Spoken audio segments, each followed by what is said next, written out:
Hi, welcome to the Woodshop here at Glenwood Springs High School. I'm Matt Jensen, and this video series is on the functions, features, and safe operation of our equipment here in the shop.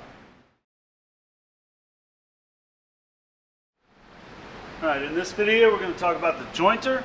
In the jointer, we have the blade guard. We always want to make sure that the blade guard is secure, or flush against the fence. The jointer has this blade right here.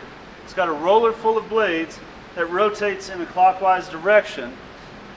We're going to feed wood across this way, and it's going to shave off the bottom part of the wood. And the thing to know is that this blade is in perfect, or should be in perfect alignment with the top of this left-hand side of the face.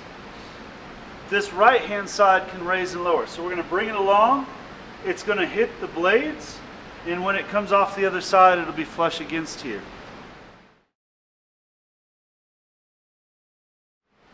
Alright, so we zoomed in a bit so you can see the blade a little bit more. And if I pull this guard back out of the way, what you'll notice is that there's a big gap on the right-hand side, or should notice that there's a big gap on the right-hand side. And so what's really going to happen is I'm going to bring this board up along this front face, and this blade's going to turn. And as the blade turns, it's going to catch and chop off or cut off some of the wood. And then after it's done that, that new bottom edge is going to line up right along here. So to that end, we have this handle here, which we loosen, and then we can raise and lower that right-hand plate, that right-hand table, so that we can adjust just how much wood we're going to take off on each pass. Now, for our shop and for our purposes, that should be set, and we shouldn't have to mess with it. But working on your own shop, or have one of these at home, you might want to adjust it and take off a little bit, take off more. It gives you some flexibility. So this one we can take off almost, let's see, just about 3/8 of an inch, almost 5/16.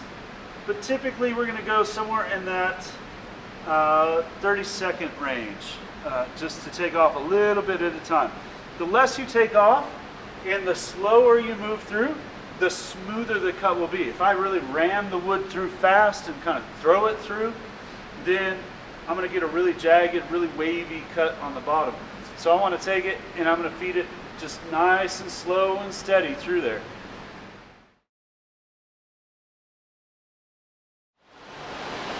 So we're just about ready to use the jointer. I've got the vacuum system on. I've got my blade guard done, or closed. I've got the table set at a good height. And now I need to look at my piece and be very careful with how I want to lay it out. Right now, if I try and put this one down, it's going to rock a great deal. So I want to take it over, and this one rocks just a little bit less. So I want to do it with this side down. This is going to be a little safer, a little more stable. So it's going to look like this when we run it. We're going to bring our piece over and set it flat. We're going to turn it on. I'm going to have my hand on top. I'm going to put the push stick down. I don't want to put my thumb behind it, because that's a really good way to get your thumb kind of tore up. So I'm going to use the push stick to move these face edges. I'm going to come through.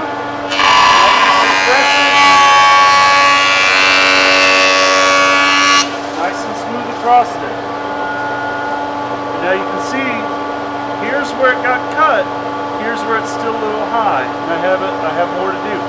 So what I'm looking for is for this entire backside to look just like this. So I'm going to do it again.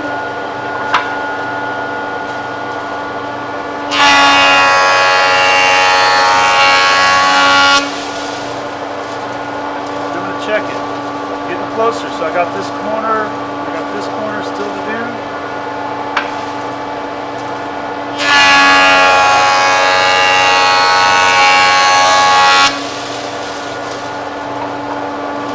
There, so this corner is almost good. This corner's got a little bit left to go.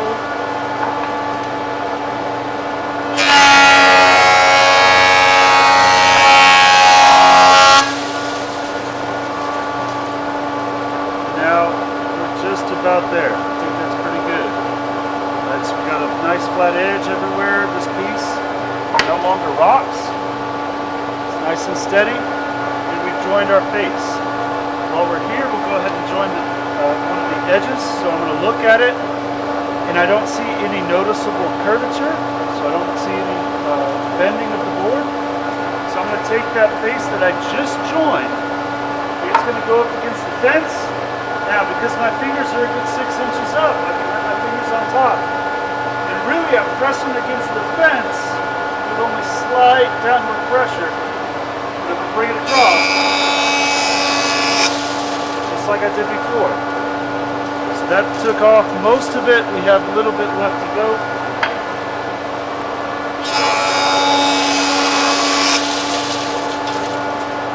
And now we've joined a face and an edge. And in doing so, now I know that these two are perpendicular to each other. They're perfectly square to each other. And now we're done with the jointer.